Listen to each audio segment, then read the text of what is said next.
Aşgabatda mektep mugallimläriniň köçer atalaýyş işlerine köpçülükleýin çekilmegi dowam etdirilýär. Aşgabatly Tinsa Manmurat Bogaýewiň 1 awgust adatlyk radiosyna aýtmagyna görä 45 günlük tomusky diýin jalyş ruhsatynyň dolanyp işe çykan mugallimleriň ekleti ýerden sagat 10-11 çenli mektebiň golaýyndaky köçeleri süpürýärler we baglaryň otuny çapmaly bolýarlar. Mektepleriň golaýynda teýilgäkler bar, olar şolaryň haşal otuny çapmaly, köçeleri süpürmeli. Ondan sagat 10-dan soň ysy düşýär. Mugallimler mektebe baryp şäher telefonlaryndan okuwçylaryň enatalaryna jaň edip olara täze mektep formasy barada habar bermek bilen meşgullanýarlar diýip Manmurat Bogaýew bellidi. Şol Türkmenistanda okuw jaýlarynyň gyýyz okuwçylar üçin täze giyim talap edilýär. Gyýyz okuwçylardan tenine ýapyşmaýan giň köýnek we aşagyndan keşdeli balak ýagny milli aýak giyimi talap edilýär. Dar köýnek giymek mundan beýle gadagan edildi. Manmurat Bogaýewiň sözlerine görä, mugallimleriň köçer atalaýyş işlerine çekilmegi üçin olara goşmaça hak tölenmeýär. Üstesine mugallimlere köçede işläp ýören wagtynda diň jalmagy ýa-da tebigy zerurlyklaryny berja etmäge köplenç mümkinçilik berilmeýär.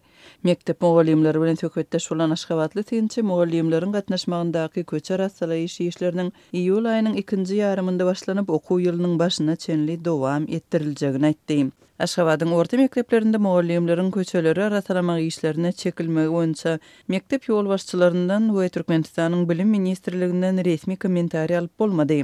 Bellemeli ýeri Aşgabatyň her mektebine berkidilen ýöriti köçeler bar. Hususan da şol ýerde oturdulan agaçlaryň iýdegi mektepleriň garamagynda bolup, tutuş ýylyň dowamında ösümlikleriň suwarylyşy mugallimleriň hasabyna amala aşyrylýar.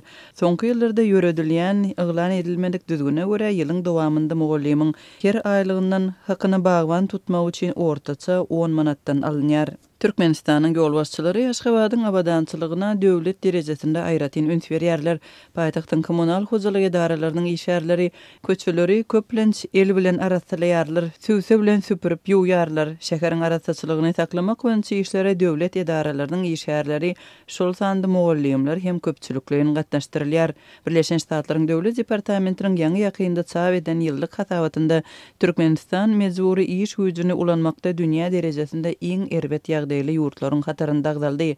Hasabatda häkimetler aga çekişlik ýaly jemgyýetçilik çärelerini mejburi ýagdaýda mugallimleri, lukmandary we beýleki döwlet işgärlerini gatnaşdyrýarlar diýip bellendi. Şeýle-de Türkmenistanda mektep mugallimleri döwlet bayramçylyklar we syýasy wakalar bilen bagly häkimetleriň guramaçylygyndaky çärelere köpçülükleýin gatnaşmaga mejbur edilýär. Owy ýerlerinde mektep mugallimleri beýleki döwlet edara karhanalaryň işgärleri bilen deň derejede owy hojalygy işlerine hem çekilýärler. Şol sanda paxta ýygýarlar we pile önümçiligine gatnaşdyrylýarlar.